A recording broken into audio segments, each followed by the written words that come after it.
Welcome to Miami. Tyrod Taylor is back under center for the Houston Texans as they take on the Dolphins here in Week 9. In his 6 career starts against Miami, Taylor has 12 touchdowns, 10 passing, 2 receiving, no interceptions. He'll have his top target in Brandon Cooks, who needs just 35 receiving yards to reach 7,500 for his career. For the defense, John Grenard is aiming for his 5th straight game with a sack and 3rd in a row with a pass defensed. And the Dolphins, they'll go to their backup quarterback today in Jacoby Brissett. Tua Tagovailoa has been ruled out today for the Dolphins with a fracture in his throwing hand. Does that change the game plan? We answer that question, plus go one-on-one with Kamu Grugier-Hill and have your projected starting lineups for today. Texans Unlimited, presented by Verizon, starts now. We are ready to rock in Houston. Touchdown, Houston! Are you kidding? What a catch. Oh, baby.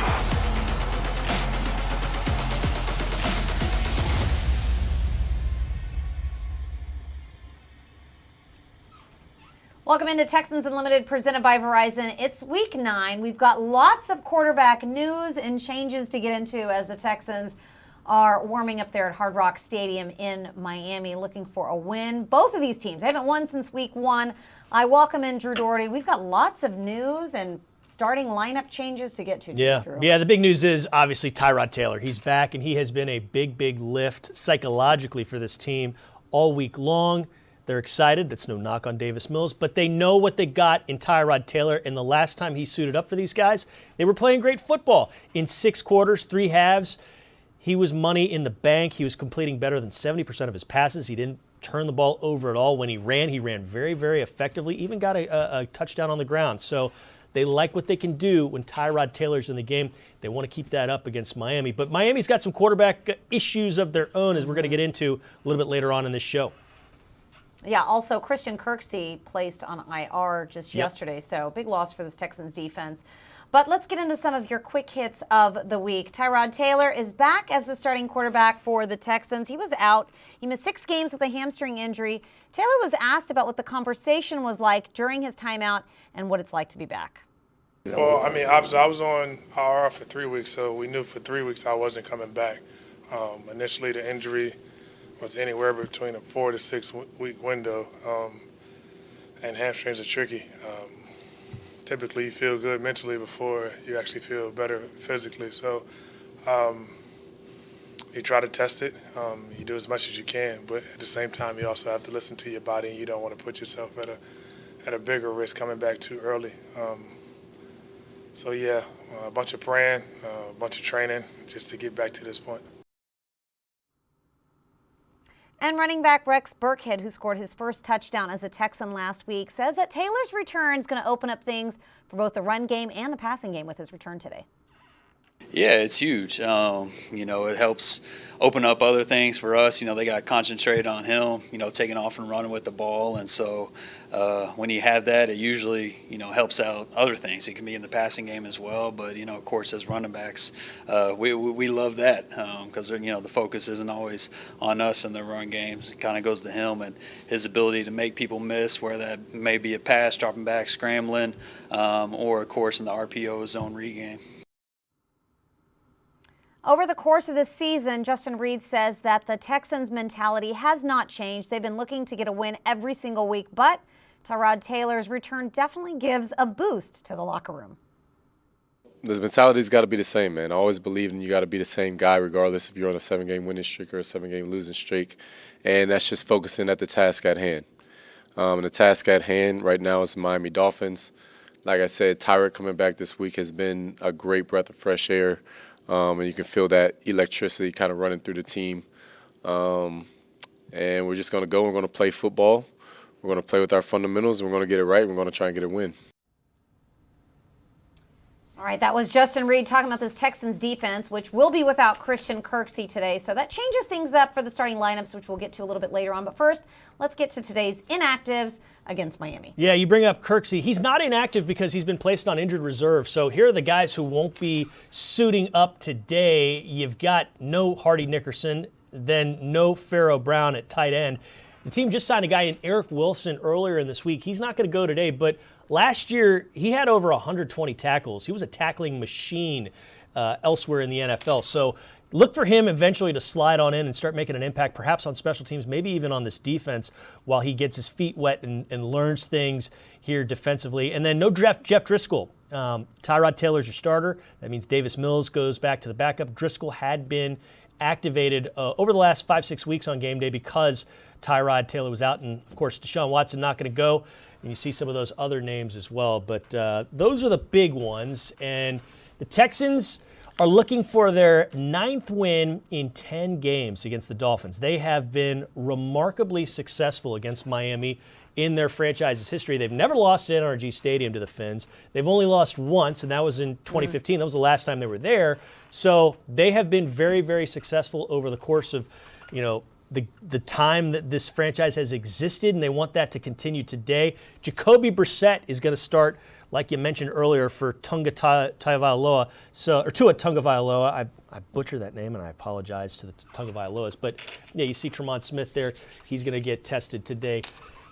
And we've got Danny Amendola going to also return some punts as well. But, DP, it's going to be fun. Let's go. It is going to be fun. And, we were talking about the inactives, and one guy not on the inactives list, Desmond King. We saw him a little while ago, number 25. He'll be back on the return game as well. He missed last week. Tremont Smith did some nice things return game, so it'll be interesting to see how the Texans change things up. Also, Jimmy Moreland, a defensive back, he is active because the Texans, they waived Vernon Hargrave. So that secondary is going to see some changes this week, and I'll be curious to see how everyone else sort of steps up in Hargraves' absence. But it's good to see Tremont Smith out there. Good to see Desmond King back out there as well. And really good to see number 5 out there. We haven't seen him since week 2 at Cleveland when he went out with the injury in the first half. So what a lift, yeah. He has been itching to get back on this field. We saw him designated to return off IR against the Rams.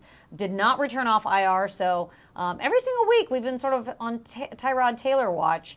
And this is the week that he makes his return. Let's do it. Let's go. You see Pep Hamilton there to the left. He is the passing game coordinator talking with Taylor.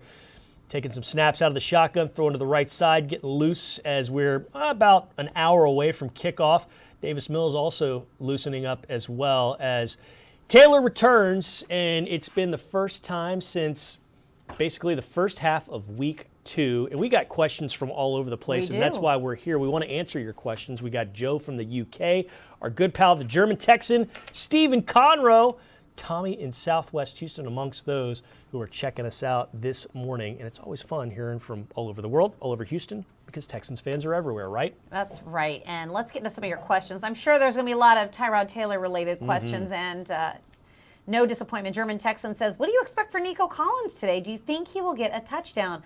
I expect big things from Nico Collins. He actually caught a really nice pass in that Week 2 game against the Cleveland Browns. It was for 32 yards, and then he was out. And then he was on IR for the next 3 weeks. So he really hasn't had a lot of time there with Tyrod Taylor, but we've sort of seen him progress over the last few weeks and become a pretty dependable target for Davis Mills. So I would expect that he would step up for Taylor as well today. Yep. Of course, I think Brandon Cooks, I love that connection between Taylor and Brandon Cooks, but you've got your other receivers that have really sort of come into their own, and let's throw Brevin Jordan in that mix too because Pharaoh Brown is out. But I think the young receivers and pass catchers, I expect them to really be out there and make some big catches with Tyrod under. Yeah, we talked with David Culley earlier this week about Nico Collins, and he loves what Nico's doing. He says he keeps getting better and better. He's an important part of this offense, and he's somebody that they can rely on, and that's a good thing out of a rookie wide receiver.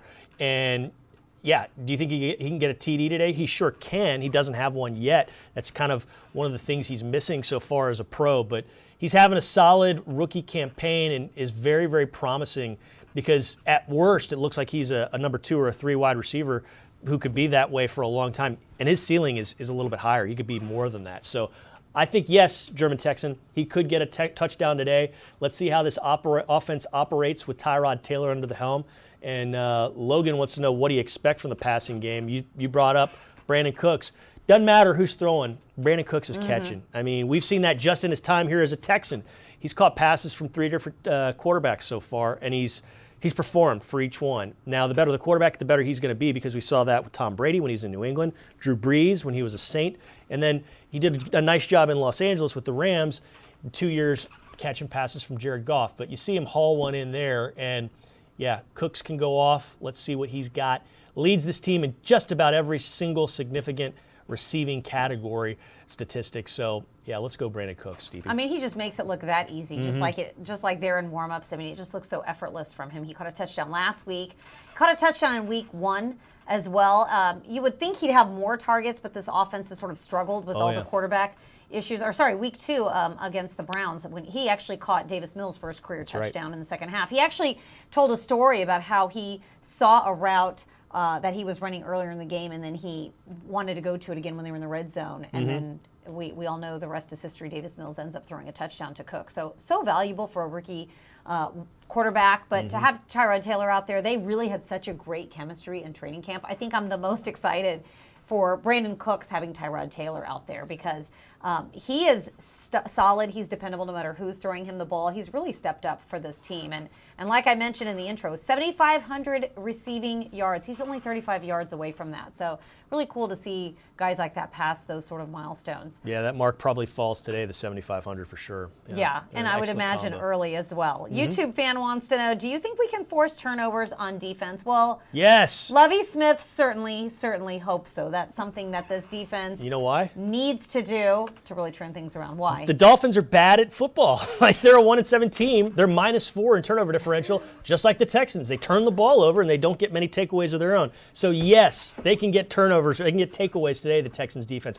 They got to be good on their own route or on their own side and not giving it up. Ball. But yes, they can absolutely get takeaways because that's what the Miami Dolphins do. They turn the ball over. That's what the Texans have done. They've turned the ball over, and that's why these two teams have combined to win 2 games so far. Yeah, and Tua Tagovailoa is not starting, but Jacoby Brissett is. Yep. He threw for 4 touchdowns, 2 interceptions during his 3 starts when Tagovailoa was out on IR. So he's not led this Dolphins team to a win.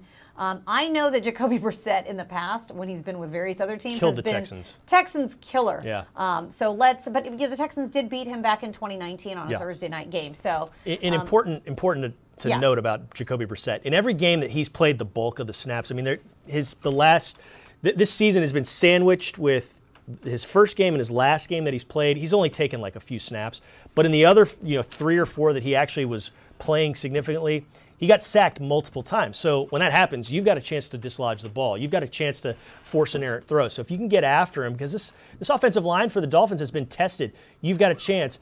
Justin Reed has a chance to get some takeaways, and he's been good at that. He was good at that earlier in the year. You saw him pop the ball loose and come up with a pick as well when he was playing against the Browns in Cleveland. So, yes, to answer that question from a YouTube fan, the Texans absolutely can get a takeaway on defense. And DP, let's talk about the guy to his right, number 9 there, Brevin Jordan. He came on and he proved in just a quarter. He only played a quarter of the snaps offensively last week. That guy can play. I mean, that guy can absolutely play. He's back where he played his college ball. He was a Miami Hurricane. And I am excited about the future for Brevin Jordan because this guy, he's got something, don't you think? He is so fun to watch. I had a chance to sit down with him this week. Officially, the youngest player on the Texans roster, born in July 16th, the year 2000, did not know what a floppy disk was, thought a pager was a tape recorder. That's how young he is, but full of energy, was so excited to catch his first touchdown last week. He said he nearly threw up. He did not. And he says he is so excited to come back and play at Hard Rock Stadium. He said this is really where things just began for him.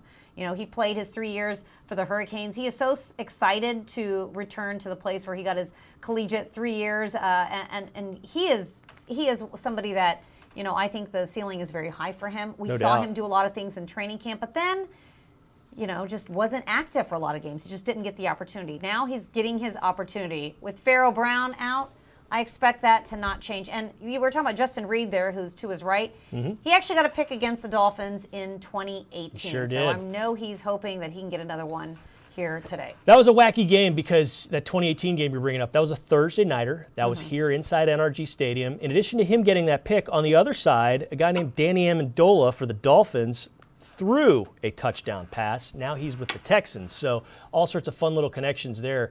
And as you take a look at some of the guys stretching, getting loose, there's number 33, A.J. Moore. He's actually played pretty well on special teams this year in coverage.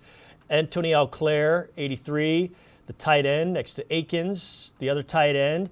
And Tyrod Taylor there in the bottom right of your screen getting loose also. DP, we got lots of questions from folks all over the world. We love getting these questions.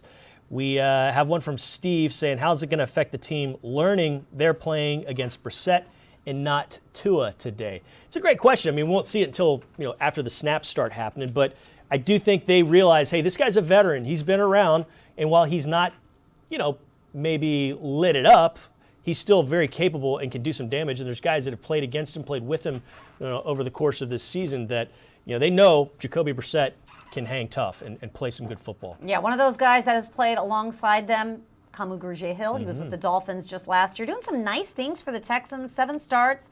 He's got 5 TFLs, a sack, a quarterback hit, a forced fumble. You had a chance to catch up with him this week. Let's take a look at that conversation with Drew and Kamu Grugier-Hill. This pregame interview powered by Reliant. We've got linebacker Kamu Grugier-Hill. It's good to be with you. And defensively, what is going right as a unit for you guys these days, and what needs to be shored up?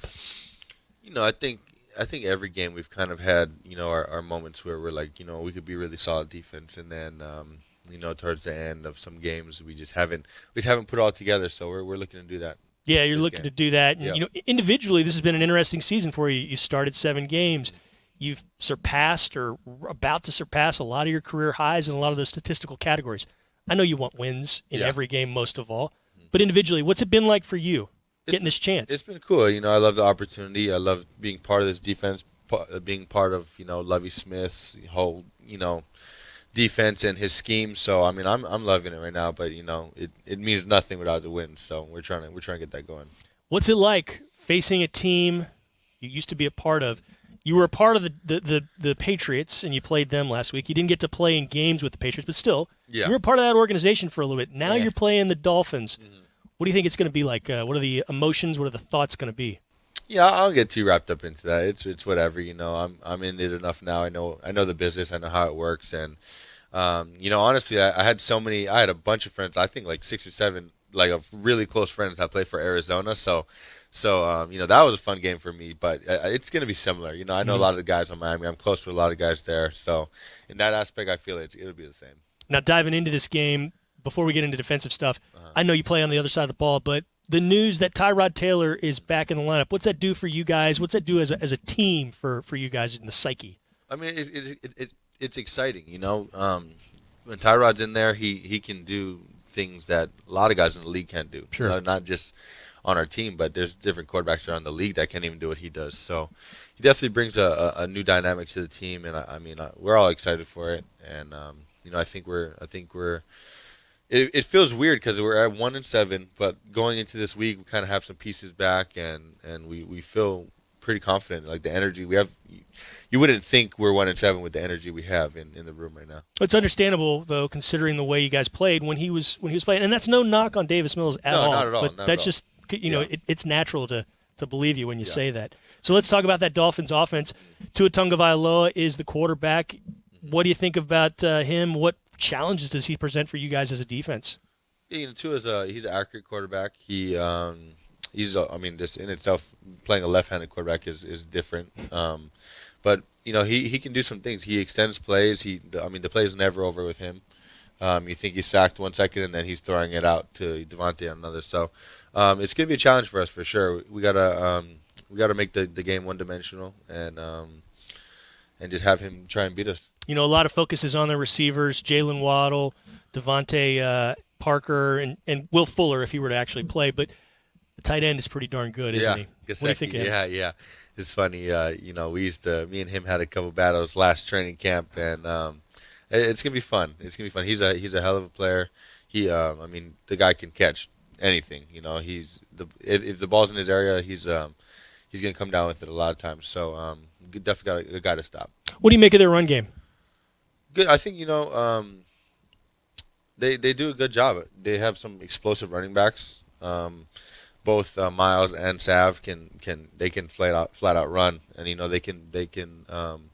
they're good in the pass game too. So they're gonna be a challenge for us. All right, let's find out how you're powering game day. The night before a game, what's sleep like? When do you go to bed? How long do you sleep? When do you wake up? I usually, I gotta get 8.5 at least, So whatever it is, if we have a later game, I usually can, stay up a little later, I'll be on the phone or something. But usually I got, pitch black, turn the AC down to like 60, and I'm getting some good sleep. You don't have icicles going off your nose when you do that?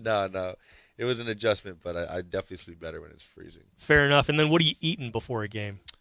The night before or the pregame? So you got a 1 o'clock Yeah. Eastern game this week. What are you eating in the morning there? So I'm eating a waffle with a bunch of fruits. I mean, I'm eating as much fruits as possible, and a smoothie. I keep it pretty plain. Kind of need to, don't you? Yeah. I can't do anything too crazy. Any music you listen to beforehand? I have a crazy. It's all over the place, but it's like a routine now. So I have my worship music that I listen to, and then I go into my island Hawaiian music, and then before the game I go to like rap or house music. Sounds good. A little techno. It's the Kamu playlist, right? Yep. Good stuff. Well, Kamu Grugier-Hill, best of luck against the Dolphins. Knock them dead. Best of luck the rest of the season. Thank you so much. Appreciate that. Kamu Grugier-Hill and Drew Doherty both bundled up in the Texans radio studio. Snow hats and jackets, not so much. I look the good in case that jacket. I'm going to wear today. that jacket That's a nice again. jacket, Yeah. and I like Kamu's snow hat. I have one as well. I need to bust it It's out. chilly when it's that day. Cold in Houston, but not cold in Miami as the Texans warm up. And let's get into some of your starting lineups for today, shall we? Let's do it. Let's check out the offense, which we begin with, and that's a good sign because number 5 is the quarterback. Tyrod Taylor going to go two running backs, Phillip Lindsay and David Johnson, and then you see the receivers. Tight end Jordan Akins is the starter, and then left to right. I don't know that that's actually going to be the case. There is some chatter that new signee Jimmy Morrissey, who's actually a rookie, is going to be the center, and Justin McCray is going to be the right guard. So, like we say, this is an approximation sometimes, but that's what we're looking at as far as starting lineup. So again, no McCray. He's probably going to play right guard, and Morrissey, not the singer, but the rookie center, is going to be the guy snapping the ball to Tyrod Just Taylor. for that clarification. Yeah, rookies are I'm not the first one to make that dumb joke, so sorry. Rookies are not generally listed high on the depth chart, so this is, like you can see at the bottom in the fine print, it's an approximation of the team depth chart. All right, let's switch gears. Let's talk about the defense. The starting lineups for today. You've got the front 4, Jacob Martin, Roy Lopez, Malik Collins, and John Grenard.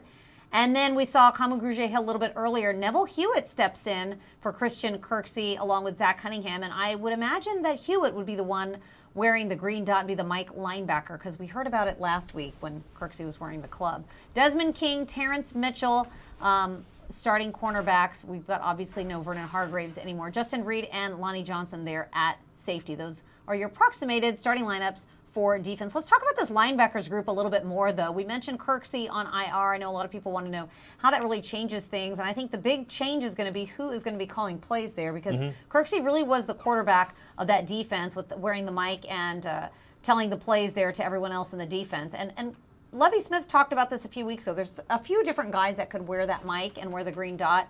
And Neville Hewitt could be one. There's KPL, Kevin Pierre-Louis. Kamu Grugier-Hill says he's done it in the past. But it sort of seemed to me that it was going to be Neville Hewitt out there. Yeah. Wearing the mic. That's a good point. And, it's something that we kind of ought to talk a little bit more about. Some key communicators will be in new positions today because, like we mentioned, you probably have a new center who calls out all the checks and has to get, stuff on the line organized in Jimmy Morrissey. So he's out there instead of Justin Britt. And then, or Justin McCray, who played last week. And then you got the middle linebacker who is going to be in a new spot. And the new guy calling the plays. We'll see who that is. You see the green dot there with Neville Hewitt.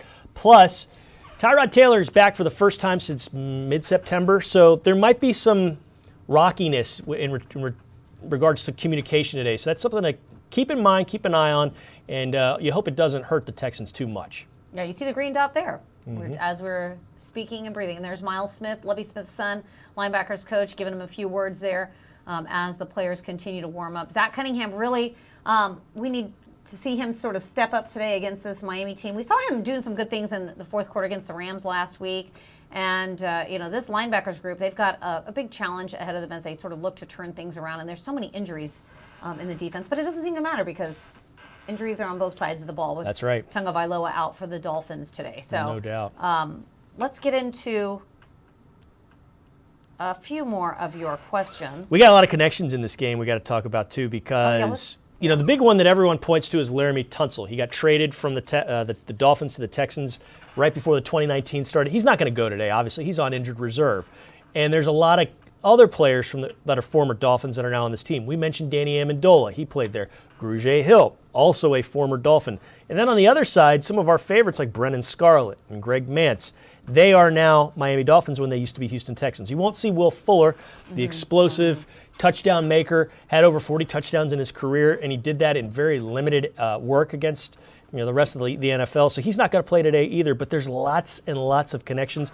A guy who was the former offensive coordinator here in the early Bill O'Brien days, George Godsey, is now the co-offensive coordinator in Miami. So, and then on this side, Danny Barrett, he's the running backs coach. He coached in Miami for a while. Lots and lots and lots of connections, DP. Yeah, there are a lot of connections. I think you pretty much named all of them. Did you mention Greg Mance? I sure did. Okay, you mentioned Greg Mance. I think that was pretty much all of them. If we go a little bit deeper, not Dolphins-Texans connections, Jalen Waddle, the Dolphins' first-round pick, he actually played high school at Episcopal High School in Bel Air. And so he was, then of course he played his college ball at Alabama, but he'll be playing against his hometown team. I'm pretty sure he probably grew up watching the Texans, because nowadays these kids coming out of college, the Texans were around. And then I remember when I first started, the Texans were not around when some of these kids were growing up. That's right. You got Wheatley's Xavier Howard. He's playing for the Dolphins. So yeah, he grew up a Cowboys fan, he said. So this doesn't really mean too much to him. But yeah, there's lots and lots of different connections between these two teams. It's always kind of fun to see that. The NFL can be a small, small world at times. Yeah, also a lot of fun. I love seeing arrival photos from our players. And you know what? They're in Miami, so they better be florals. Oh, yes, and there are florals. Philip Lindsay, Tyrod Taylor, they understood the assignment. It's Miami. It's florals. We got to go light colors. Chris Conley wearing the plaid light blue jacket, also donning some pastels. I like it. I like it a lot, Drew. Yeah. Purple pants. Why not? All right, defense is going to go black with some hardware around their neck. Desmond King and DeMarcus Walker in the black with the gold. Okay, I guess that's like a Men in Black sort of a Will Smith vibe that they're going Well, for DeMarcus there. Walker, he's big into gold. His favorite show is Gold Rush, it's a Discovery show, and then he talked about a lot of the jewelry he owns. So he said he keeps it classic, but he definitely invests in jewelry and is a big proponent of jewelry. So he looks good. I like it.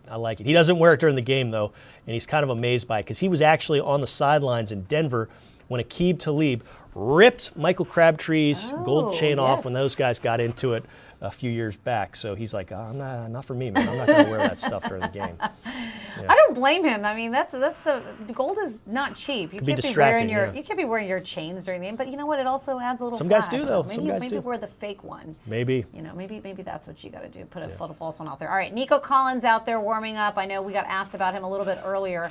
As this Texans offense looks to get things off the ground, and things should be opening up with Tyrod Taylor under center. We are about to find out. Kickoff is just 30 minutes away. That's going to do it for Texans Unlimited, presented by Verizon. You can check out HoustonTexans.com for all the coverage during the game and after the game and highlights and more. And you can watch the game on CBS or listen to it on Sports Radio 610. I want to give a special thanks to everyone who worked on the show, especially Tyler Marcotte.